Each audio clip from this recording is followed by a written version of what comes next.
First episode of True Detective Night Country premiered the other day. I watched it. I thought it was pretty good. Wasn't like anything spectacular. I disagree with the critics. I'll get to that here in a second. Like I thought it was solid.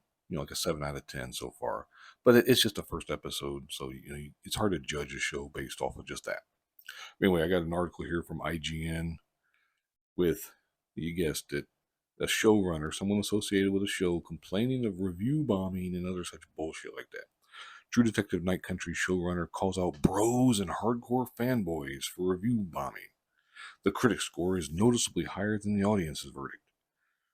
True Detective Night Country showrunner Issa Lopez is labeled review bombing sad after noticing a significant discrepancy between the critics and audience's scores for season 4 after its debut. Now you may be wondering, what's the discrepancy? It currently boasts 92% on Rotten Tomatoes from 76 reviews, whereas the audience score sits at 72. Actually, and I just checked, it's at 93% for the critics and I think 68% for the audience. That's not like a huge, I mean, is it a discrepancy? Sure, 20 some points, but it's not big enough to just label it review bombing.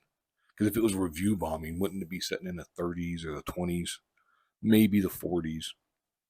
He sure as hell ain't going to be sitting in the 60s. And most of the critics, or the criticisms, I mean, for the show are that the acting isn't good, the dialogue isn't good. I noticed that, like if you don't know, it's got Jodie Foster in it. Of course, she is spectacular. I mean, she's good in anything.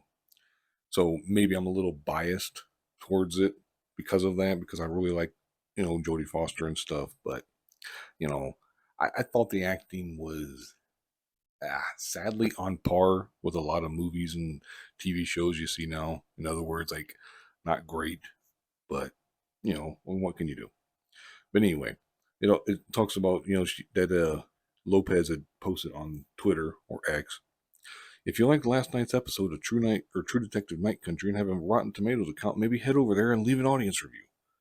The bros and hardcore fanboys of season 1 have made it a mission to drag the rating down, and it's kind of sad considering all the 5-star ones. And again, I looked because you can, on Rotten Tomatoes, you can look at just the 1-star reviews.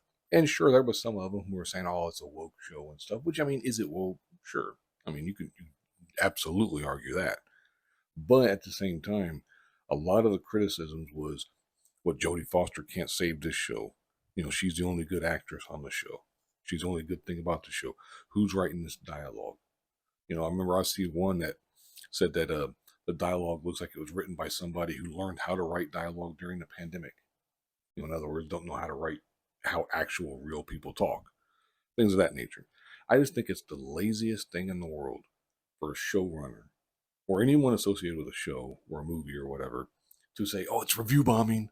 Anytime you get negative reviews on anything, it's absolutely ridiculous. It's insulting to our intelligence, quite honestly, and it makes you just come across like a spoiled, whiny brat. Like seriously, you're complaining about it being review bombed when even now it's sitting at 68%. And again, you could argue, well, that's far too low because it's at 93% for the critics. Well, it wouldn't be the first time in the world that a bunch of critics were dead ass wrong about something. You know, I mean, hell, a lot of times, it's almost like you want the critics to either hate something because then you're going to love it, or to love something because then you're probably not going to like it yourself. I don't know. I just think it's absurd. It's ridiculous. And I expect no less from these idiots because they're put in positions of power. And then when they get criticized for the slightest little thing, that's the first thing. Oh, fanboys, look out. It's just, it's ridiculous. It's tiresome. Like I said, I mean, I'll watch the next few episodes and stuff. If it doesn't get any better, I might drop it. I might not. It depends. I mean, like I said, I really like Jodie Foster, so maybe I'm a little more biased. Maybe I'll give it a more of a chance.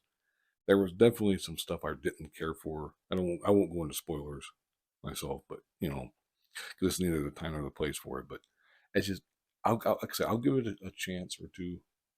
If it's not getting better, maybe I'll think about stopping watching it. I don't know if you guys have watched it. If you have, let me know what you think. Like I said, I thought it was. I definitely don't think it's a 90 something series. I can tell you that, like percentage wise. Like I agree more with something in the 70s. upper 60s and maybe, but definitely not in the 90%. That's ridiculous. But anyway, I'm going to go ahead and wrap this